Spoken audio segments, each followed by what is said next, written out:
In a previous video, we talked about supply shocks in the short run and how they affect the overall output and price of the economy.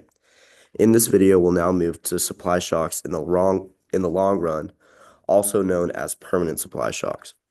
Permanent supply shocks are caused by long-term events that shift the long-run aggregate supply curve either right or left in the long run.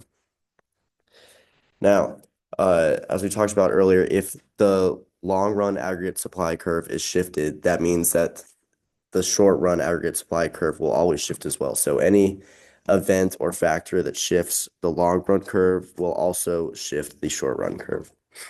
So if a permanent supply shock is positive, we'll write that down. Um, Positive, then that means the long run aggregate supply curve shifts to the right. So we'll draw our graph. Here's our short run aggregate supply.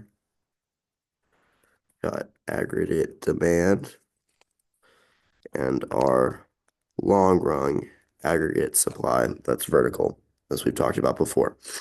Okay, so this is our initial price and our initial quantity. So with a positive shift of the long run aggregate supply curve, that means that the short run aggregate supply curve will also shift right. So we'll draw that in green now. So the new long run aggregate supply will be shifted to the right as long as the short run aggregate supply. Now, permanent supply shocks are only concerned, or the outcomes of permanent supply shocks are only concerned with the long run aggregate supply curve. So that meets the new equilibrium is here at this point. So that means Q2 is there, and we'll draw P2 over here.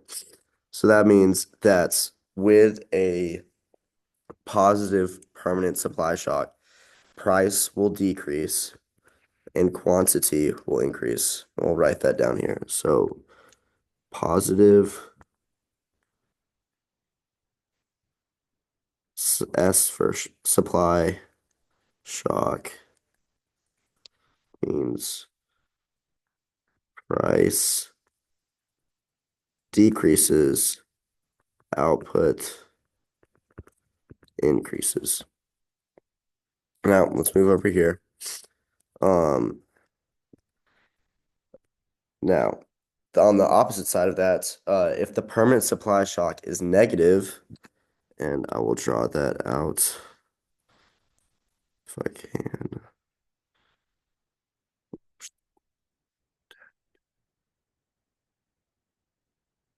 Oh, sorry. Here we go.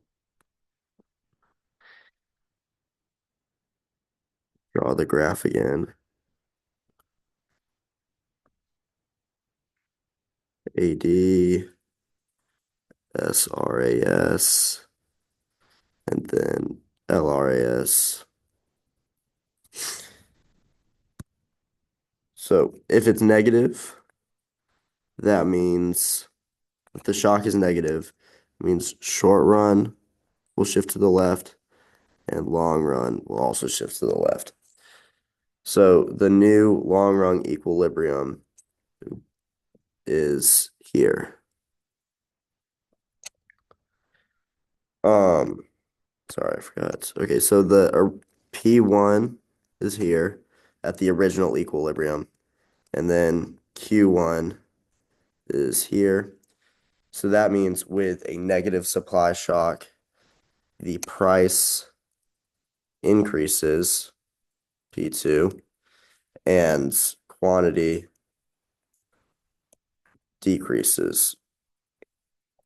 So negative supply shock,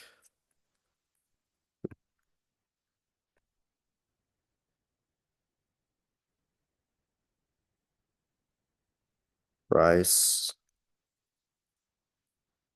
increases, and output decreases. Now, now that we've seen what the graph looks like when it's been shifted, let's look at what actually shifts the long run aggregate supply curve in a permanent supply shock. Changes in the factor of production shift the long run aggregate supply. So as we talked about before, those four factors are natural resources,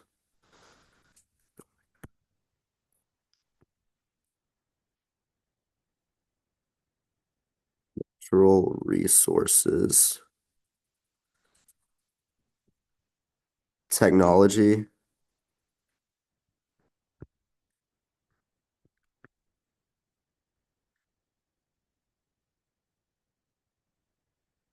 capital, human or physical,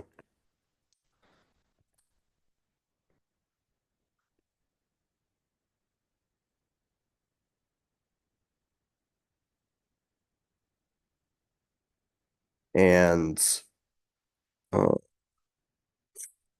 labor. Now let's look at an example. How would a sudden increase in the immigration affect the long run aggregate supply? With more people coming into the United States, that means this would increase the labor force here, um, and therefore cause a change in the factors of production. As we said, a change in any of those factors would cause a shift in the long run aggregate supply. So let's graph that up here. So with a shift in an increase in labor from immigration, that means there's a positive shift, which we've saw here. So the graph is shifted this way. The long run aggregate supply is shifted to the right, which means quantity will increase and price will decrease. Overall, if a new factor causes the economy to expand, then we have a positive shift of the long run aggregate supply to the right, which causes output to increase and price to decrease. If a new factor causes the economy to shrink, then we have a negative shift of the long run aggregate supply to the left, which causes output to decrease and price to increase. Thank you.